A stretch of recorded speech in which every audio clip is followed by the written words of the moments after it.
কেন তারেক রহমানকে রাজনৈতিক দলের নিবন্ধন দেয়া হবে না, অবিলম্বে তার নিবন্ধন দিতে হবে। আমি একজন বাংলাদেশের নাগরিক হিসেবে এই প্রত্যেকটি 57টি রাজনৈতিক দলের পুনর্নিবন্ধনের প্রক্রিয়া চালু হোক সেটি চাই। তার মাধ্যমে আসলেই বাছাই করা হোক যে কারা রাজনৈতিক দলের নিবন্ধন পাওয়ার যোগ্য।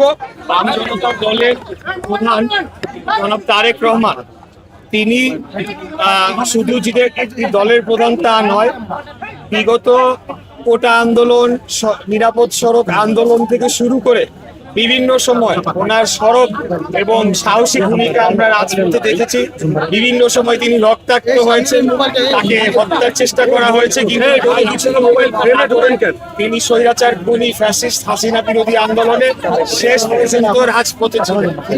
এখন 5 তারিখের আগে আপনারা জানেন যে রাজনৈতিক নিবন্ধন প্রক্রিয়াটা প্রথমে শুরুই হয় 111 তার পরবর্তীতে আওয়ামী লীগ সরকার ক্ষমতায় আসার পর তাদের নিজস্ব প্রয়োজনে নিজস্ব ইচ্ছা মাফিক হাস্যকর কিছু দলেরও তারা নিবন্ধন দিয়েছে, যেগুলোকে তারা দামি মানে নির্বাচনী দল হিসেবে তাদের ভুয়া পাতানো নির্বাচনে ব্যবহার করেছে।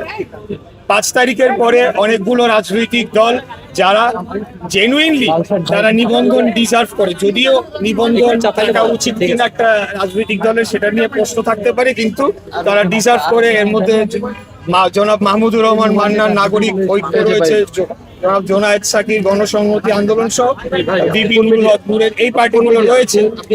এর মধ্যে আমরা দেখলাম যোগাযোগ রয়েছে বিভিন্ন সময় তিনি আমাকে এই বিষয়টি বলেছিলেন যে অন্য আরেকটি পক্ষের আগেই এই নামে তিনি দল নিবন্ধনের জন্য আজকে আরো আগেই তিনি নির্বাচন কমিশনে দরখাস্ত করেছিলেন। কিন্তু আশ্চর্যজনক ভাবে হলেও সত্য, আজকে নির্বাচন কমিশন তারেক রহমানের মতো এরকম একজন নির্যাতিত নিপীড়িত, মানে সারা বাংলাদেশের মানুষ যেটা দেখেছে সেরকম একজন রাজনৈতিক নেতা, একজন রাজনৈতিক কর্মীকে সম্পূর্ণ অগ্রাহ্য করে এই নামে এমন এক ব্যক্তিকে দলের নিবন্ধন দেওয়া হয়েছে যার বিরুদ্ধে আন্তর্জাতিক পঞ্জি স্কিম খ্যাত যে স্কিম বলে, সেই স্কিমের মাধ্যমে বাংলাদেশের জনগণের হাজার হাজার কোটি টাকা লোপাট করে নেওয়ার অভিযোগ রয়েছে।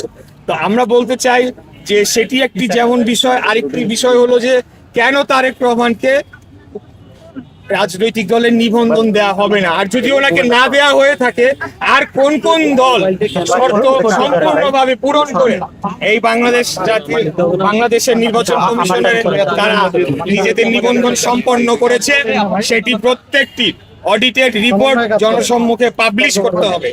আমরা 3 মাস আগে আমি কয়েকটি রিপোর্ট দেখছিলাম, অত্যন্ত সংখ্যাজনক।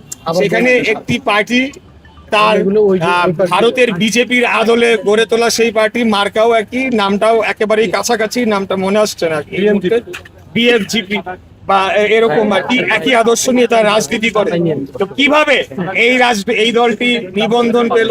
যখন তাদের অফিস খুঁজতে যাওয়া হলো, তাদের কোনো অফিস খুঁজে পাওয়া গেল না, একটা ফ্ল্যাট বাড়ির ভিতরে তারা। এরকম যে 57টি রাজনৈতিক দল, তার মধ্যে খুঁজলে পরে দেখা যাবে অনেকাংশ রাজনৈতিক দল আসলে দলই না। তাদের কোনো কর্মকাণ্ড আছে কিনা, তাদের কোনো রাজনৈতিক কর্মসূচি রয়েছে কিনা, ভবিষ্যতে বাংলাদেশের জনগণের জন্য তারা কি করতে চায়, তাদের নির্বাচনী ম্যানিফেস্টো রয়েছে কিনা, তারা গণতন্ত্রে বিশ্বাস করে কিনা, এইরকম অনেকগুলো বিষয় চলে আসে। তো এইরকম একটা বিষয় যখন চোখের সামনে ঘটে, তখন আমি আর নিজেকে মনে করি নাই যে বাসায় বসে থাকা আমার উচিত, কারণ তারেক রহমানদের মতো ছেলেরা, এর আগে নুরুরাও একই ধরনের কষ্ট করেছে, তারা নিবন্ধন পায় না। আর সেখানে বিজেপির আদলে একটা দল, তাও কোর্ট থেকে অর্ডার নিয়ে তারা হয়েছে, এবং জাতীয় লীগ নামে একটা দল, এর আগের যে বিএনএফ, আসল বিএনপি, সেগুলো তো রয়ে গিয়েছে। তো আমি একজন বাংলাদেশের নাগরিক হিসেবে এই প্রত্যেকটি 57টি রাজনৈতিক দলের পুনর্নিবন্ধনের প্রক্রিয়া চালু হোক সেটি চাই। তার মাধ্যমে আসলেই বাছাই করা হোক যে কারা রাজনৈতিক দলের নিবন্ধন পাওয়ার যোগ্য এবং কারা ফুল ফর রাজনৈতিক দল হিসেবে তাদেরকে ক্ষমতাসীনরা যখন যে যার সুবিধা মতো প্রতিষ্ঠা করেছে, এটি আমি বলতে চাই। এর জন্য আজকে তারেক রহমানের সাথে সহমর্মিতা জানাতে এসেছি, তার পাশে সহযোদ্ধা হিসেবে রয়েছি এবং আমরা জোরালো দাবি জানাচ্ছি অবিলম্বে তার নিবন্ধন দিতে হবে। অনেক এরকম দলের নিবন্ধনের কথা হচ্ছে, তারা কোনোটা এখন বললে তো অনেক কিছু বলতে হয়, কোনো সমস্যা নেই। বললেই হয় তাহলে আমরা এমনি নিয়ে যাব নিবন্ধন। তারেক রহমানের তো সমস্ত কিছু পরীক্ষিত, তারপরেও কেন তার মতো একজন নেতাকে কি কারণে